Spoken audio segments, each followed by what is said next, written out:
सच्ची और अच्छी खबर लखनऊ दर्पण न्यूज। आप देख रहे हैं लखनऊ दर्पण न्यूज। आपको ले चल रहे हैं लखनऊ सरोजिनी नगर गहरू गांव। यहाँ जो दिखेगा उसे दिखाऊंगा, सच को सामने लाऊंगा। पासी समाज के पार्क महाराजा लाखन पासी पार्क में दिलीप रावत द्वारा जनसभा का आयोजन किया गया। पासी समाज की एकता की बात कही गई, होनी भी चाहिए।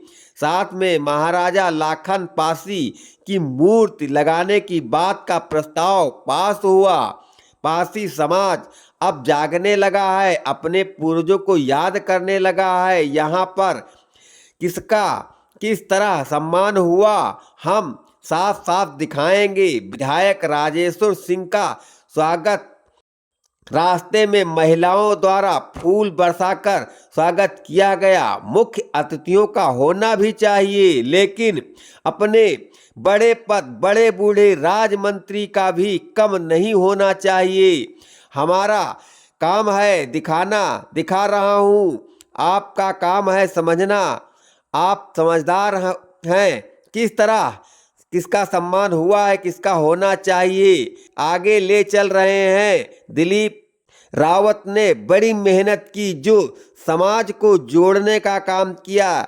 इस तरह सभाएं होती रहेंगी तो बहुजन पासी समाज एक होगा, मजबूत होगा, संगठित होगा। यह सराहनीय कार्य रहा। आगे सुना रहे हैं अनुसूचित जात जनजाति आयोग के अध्यक्ष व पूर्व सांसद विधायक आज के राज्य मंत्री जी के बयान।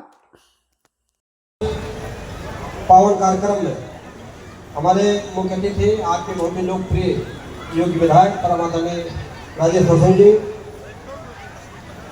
विशेष अतिथियों में आई रामचंद्र प्रधान जी, और हमारे साथ लगभग 1980 से बहुत सक्रिय साफ कार्य करने वाले ऐसे हमारे वीरेंद्र कुमारी जी, जो हमारे पूर्व मंत्री भी हैं, और हमारे साथ सांसद रहे आदरणीय रीना चौधरी जी, डीपी रावत जी, दिलीप रावत जी कार्यक्रम आयोजक हैं, और सभी सामान्य मंच में फंसे साथियों।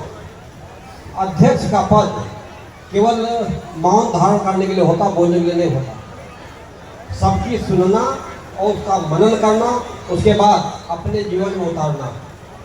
जो अच्छे अच्छे वक्ताओं ने अपनी अपनी बातें कही, बस उन्हीं के सही सारांश से बात निकल के आती है कि आज हम जिस महापुरुष की जयंती पर बैठे हैं, महाराजा लाखन पासी की, लखनऊ उनका बसाया हुआ है, अधिकांश लोग मानते हैं। तमाम सरकारें आई, आज़ादी के 70-75 साल बीत गए, महाराजा लाखन पासी को लखनऊ किसी पार्क में स्थान नहीं मिला। कोई किसी पार्क में, अगर हम बात करें जो दलित के राजनीति करने वाली बहन जी थी, मैत्री जी, पूरे देश के महापुरुषों की मूर्तियाँ लखनऊ में बसाई और महाराजा लाखन पासी की छाती पर बसाई, इन्हीं के कस्बे में बसाई, लेकिन एक पार्क इनके लिए नहीं दिया। पासी समाज इस बात का ध्यान रखेगा, याद रखेगा। पीडीए की बात करने वाली अगर बात लोग करते हैं, आज हम राजनीतिक बात नहीं करना चाहते थे, लेकिन एक तुलनात्मक बात आज भारतीय जनता पार्टी और दूसरी बात हम पीडीए की बात हम लोग करना चाहते हैं। हमारा अनुसूचित जात जनजाति आयोग है, जो अनुसूचित जात के लिए बना है और अनुसूचित जात के कल्याण के लिए बना है।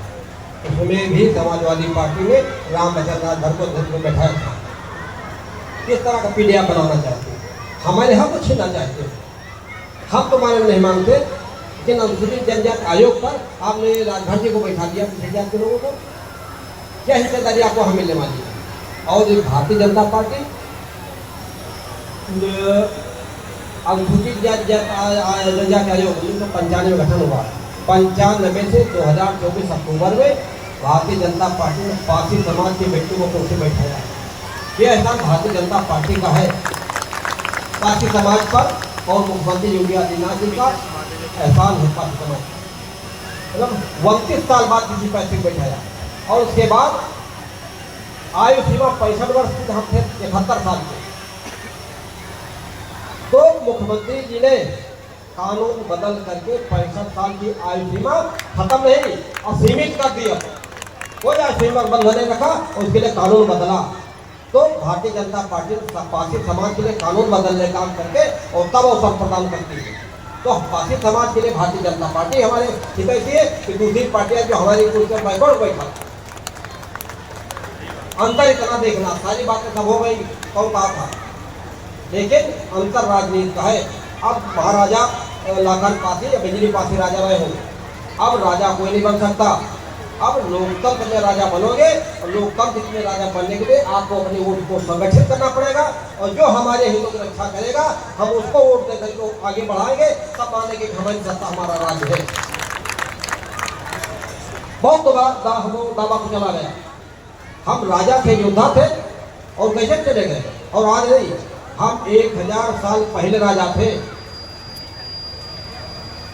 और हमको इतना दाबा गया, लेकिन कभी झुके नहीं।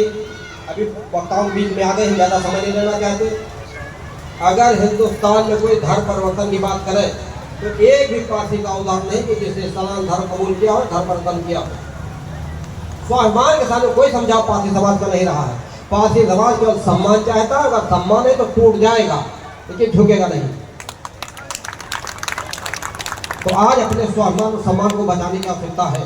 जो हमारी सुने हम उसकी सुनेंगे, जो हमको सम्मानित करे उसका सम्मान करेंगे, जो हमको आगे बढ़ाएगा उसको हम आगे बढ़ाएंगे। तो राजनीतिक चाबी आपके होनी चाहिए, संगठित होकर के आप उसके साथ खड़े हो जाओ जो तुम्हारे साथ खड़ा है। अगर सरोजिनी नगर में टेक्निकल शिक्षा से लेके तमाम योजनाएं आ रही हैं, करोड़ों रुपया इलाज के लिए आ गया, तमाम विकास की योजनाएं आ गई, तो हमारा सीधी तैसी तो हमारा राजेश्वर विधायक जी है, तो हम अगर इनको मजबूत करेंगे तब हम मजबूत हो पाएंगे।